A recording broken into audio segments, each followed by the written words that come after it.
如果你問我喺2026年12生肖裏邊邊一個生肖係有機會留咗俾佢嘅，我會話俾你知，屬馬嘅朋友，你唔好以為每一年聽到犯太歲啦、刑太歲啦，呢啲就一定係差嘅。反之喺嚟緊嘅一年裏面，因為屬馬嘅朋友有兩粒好好嘅吉星，叫做將星同埋金貴。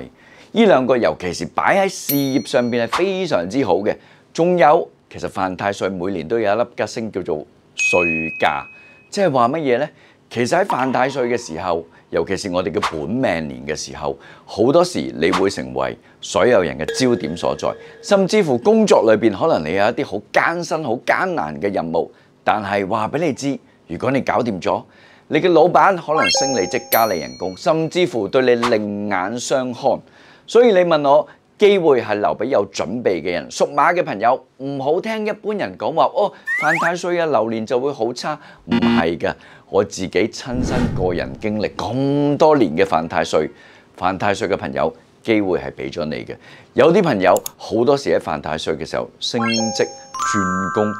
轉得更好嘅事業。咁所以總之準備好，裝扮好你自己，準備迎嚟更好嘅機會。咁當然啦，2026年有咩錦囊可以俾屬馬嘅朋友呢？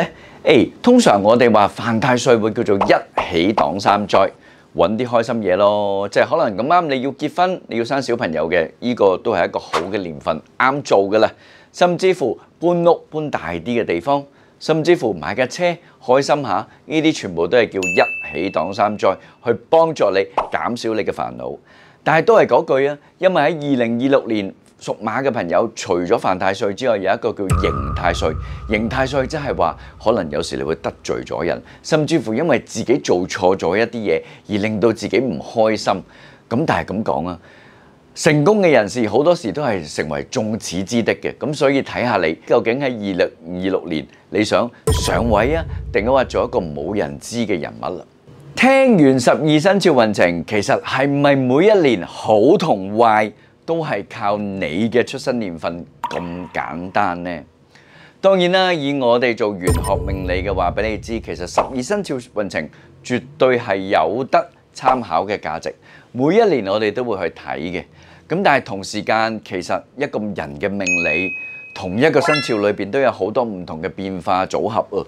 正如我哋話沖太歲係咪個個都咁差呢？又或者犯太歲點解有啲人會好，有啲人會差呢？其實呢個都歸根於你嘅八字，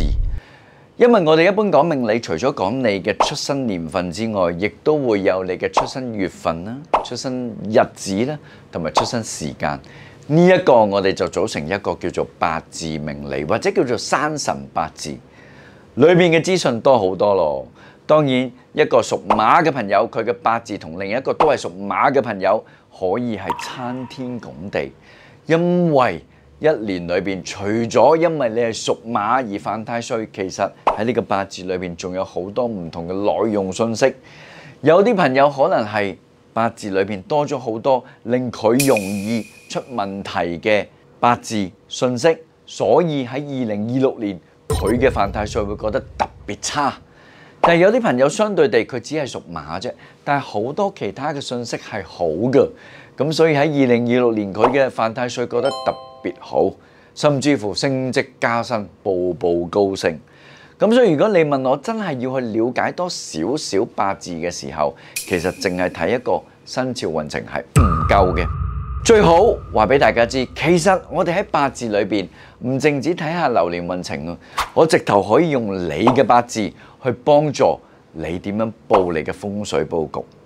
點樣用你嘅八字喺唔同年份裏邊催旺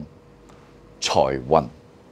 非常緊要。因為呢一樣嘢唔係淨係講你嘅生肖運程，我點樣催財，亦都唔係淨係每一年嘅流年飛星佈局，我點樣佈個財位，點樣佈個桃花位，唔係咁簡單，係根據你嘅個人生辰出生八字，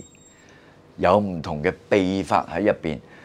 當你發現到你嘅八字裏邊原來有一啲財富密碼，然之後我哋會教埋你點樣去催旺佢，點樣去啟動佢，咁你就唔使驚嗰年究竟係犯太歲定沖太歲，定係話好嘅流年唔好嘅流年，因為你只要用呢個方法，好同唔好，你都可以做到你想要嘅財運效果。想知多啲嘅朋友，嚟緊我哋有一個分享。大家如果喺我哋嘅 comment box 甚至乎我哋資訊欄裏邊，我哋有唔同嘅連結，你到時可以登入連結裏邊嚟參加我哋一啲唔同嘅免費分享，話俾你知，教下你點樣用多啲你嘅八字去催財避法。到時見。